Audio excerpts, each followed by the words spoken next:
Hello friends, welcome back to my channel. আজকে যে topics নিয়ে আমি আলোচনা করতে চাই সেটা কিন্তু অনেকেরই সমস্যার ব্যাপার। যেমন আমরা জানি যে অনেকের নানান কারণে এটা হয়ে থাকে। সেগুলো একটু ডিসকাস করছি। যেমন অনেক ব্রেস্ট ডেভেলপমেন্ট যখন হয় না, অনেকের একটা সমস্যা হয়ে দাঁড়ায়। এগুলো কিছু কারণ থাকে যে কেন হয় না। একটা জেনেটিক তো হয়ই, তাদের ঠিকমতো ডেভেলপ হয় না। আরেকটা হতে পারে হয়তো এমন যে যখন তার হরমোন চেঞ্জ হয়েছে, একটা একটা স্টেজ তো থাকে। সেই সময় ১৩-১৪ বছরে যখন মেয়েদের স্টেজটা আসে, সেই সময় যদি পুষ্টির ঘাটতি হয়, মানে খাওয়া-দাওয়া যদি ঠিকমতো না করা হয়, নিউট্রিশন ঠিকঠাক না হয়, প্রোটিন খাবার-দাবার ঠিকমতো না খায়, তখন অনেক সময় হয় কি আমাদের প্রপারলি ব্রেস্ট ডেভেলপমেন্ট হয় না। তো এই ক্ষেত্রে কিন্তু অবশ্যই সবাইকে খেয়াল রাখতে হবে যে এগুলো কেন হচ্ছে, এগুলো নেক্সট জেনারেশন যাদের আছে, তাদের যেন এই ধরনের সমস্যায় পড়তে না হয়, সেগুলো অবশ্যই করা উচিত। এবার এটাকে আমরা কি করে করব? রিডিউস করাটা কোনো ব্যাপার না, সার্জারি করেও করা যায়। বাট যখন আমরা ওটাকে এনলার্জ করতে চাইছি, তখন কিন্তু আমাদের অবশ্যই মাথায় রাখতে হবে যে মাসলসকে খুব ভালো করে স্ট্রং করতে হবে। সেটা একমাত্র খাওয়া-দাওয়ার দিক থেকে মানে ঠিকমতো ঠিকমতো খাওয়া-দাওয়া নিউট্রিশন নিলে পরে তো ডেভেলপ হবেই। এটা করতে হবে, মাসল স্ট্রং করতে হবে। এক্সারসাইজ তার কারণ মানে আর কেন কোন কারণে এগুলো হয়? একটা হচ্ছে হরমোনাল চেঞ্জেস এর সময় নিউট্রিশনের ঘাটতি। আর একটা হচ্ছে জেনেটিক কারণ।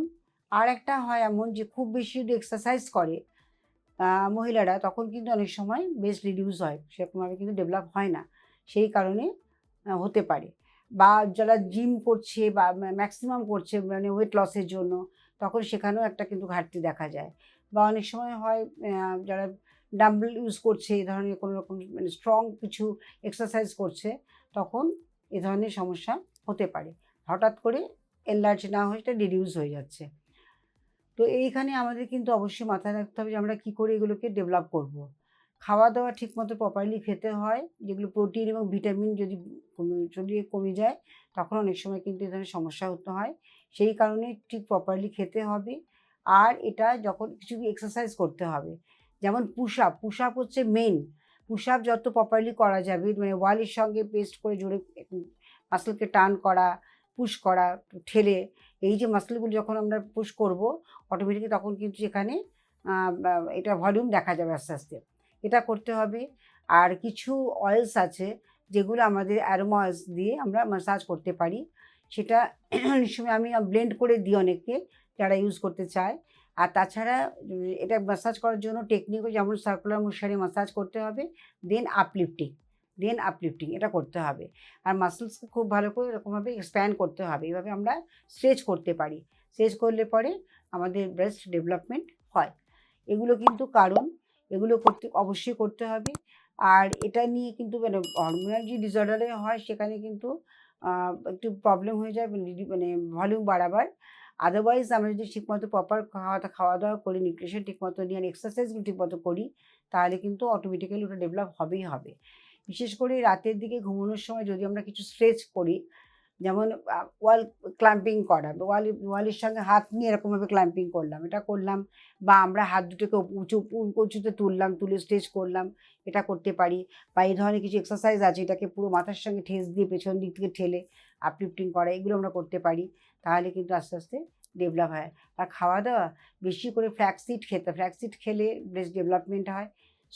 সোয়া জাতীয় খাবার যেগুলো আছে, সয়াবিন মানে দুধ বলুন, সোয়াবিন বলুন, এই ধরনের খাবার খেলে পরে সোয়া জাতীয় খাবার যেগুলো আছে, সেইগুলো খেলে পরে আস্তে, আস্তে ব্রেস্ট ডেভেলপমেন্ট হয়। আর তার সঙ্গে অবশ্যই আমি বলব নাটস খেতে। নাটস, চিয়া সিড এবং তার সঙ্গে যদি আমরা ফ্ল্যাক্স সিড খাই আর যদি ফ্রুটস খেতে পারি বেশি করে, তাহলে কিন্তু ব্রেস্ট ডেভেলপমেন্টে অবশ্যই হবে।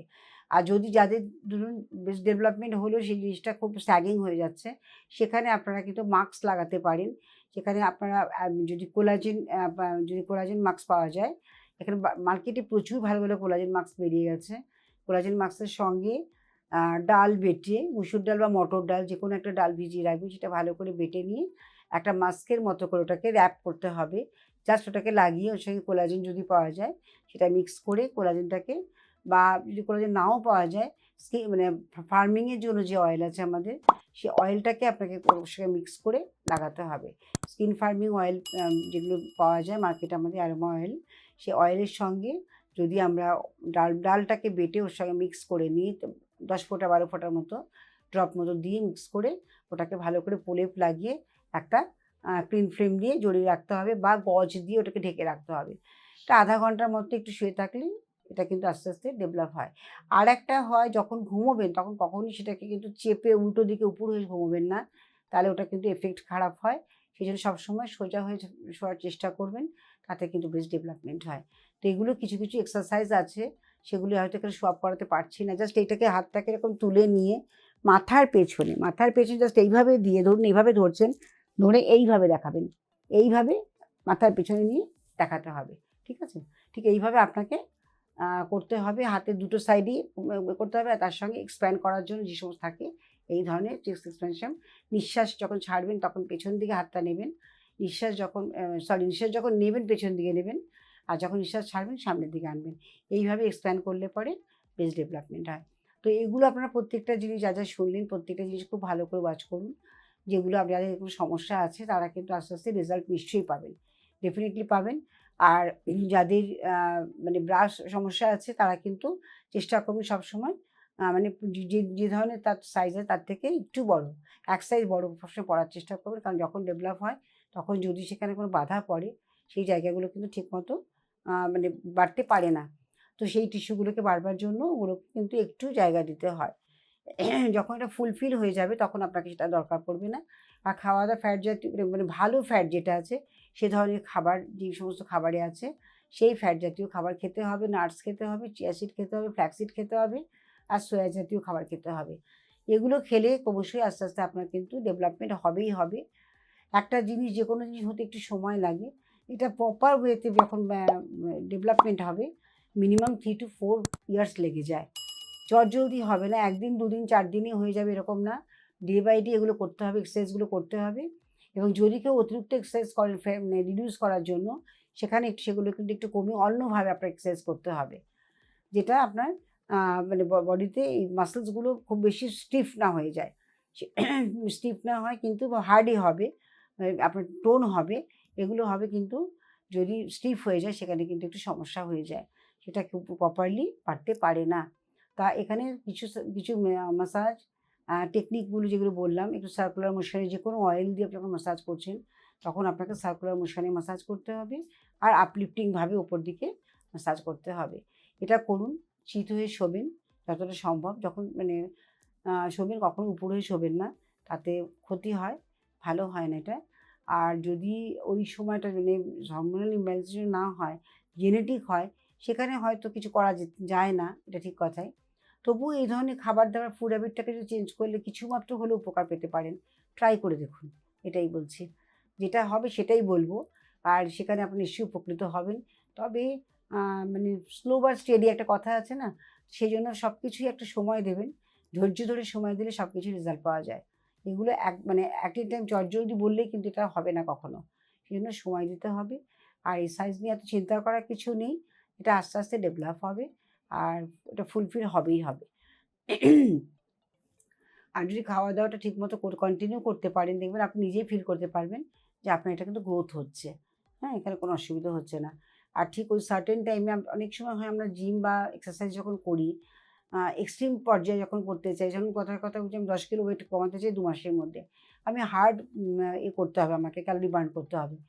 তো এই ধরনের এক্সারসাইজ করার সময় কিন্তু অটোমেটিক তার একটা এফেক্ট তো পড়েই, তাই না? তো তখন এটা কিন্তু অনেক সময় দেখা যায় স্মল হয়ে যাচ্ছে। তো এখানে এনলার্জ করার জন্য আপনাকে কিছু এক্সারসাইজ এবং তার সঙ্গে খাওয়া-দাওয়াটা রেগুলারলি মেইনটেইন করতে হবে, এবং আস্তে আস্তে আপনার জিনিসটা সলভ হয়ে যাবে। যার যেরকম অসুবিধা আছে সেগুলো একটু দেখে নেবেন, ভিডিওটি ভালো করে শুনে, যে কার কোথায় অসুবিধা হচ্ছে, কেন হচ্ছে, নিজেরাই তার উত্তর পেয়ে যাবেন। আর শুধু এই যা যা বললাম, ডায়েটটা মেইনটেইন করুন, শোয়াটা, পশ্চারটা আর এক্সারসাইজগুলো এগুলো কন্টিনিউ করুন। দেখবেন আস্তে আস্তে আপনার কিন্তু রেজাল্ট আপনি নিজে হাতেই পাবেন। আর টাইম দিতে হবে মিনিমাম, মানে প্রপার ডেভেলপ হওয়ার জন্য 3 to 4 ইয়ার্সের মতো। তবে আপনি ডেভেলপটা বুঝতে পারবেন। Thank you so much. আমার মনে হয় ভিডিওটা অনেকের কাজে লাগবে। সমস্যা অনেকেরই থাকে, কিন্তু সমস্যার সমাধান তো খুঁজতে হবে। এগুলো অবশ্যই করবেন। ভালো থাকবেন, সুস্থ থাকবেন। আজকের মতো শেষ করছি। সাবস্ক্রাইব অবশ্যই করবেন। আবার নতুন ভিডিও নিয়ে আপনাদের কাছে আসছি। আর যদি ভালো লাগে লাইক, শেয়ার করতে কিন্তু ভুলবেন না। Thank you so much. হ্যাঁ।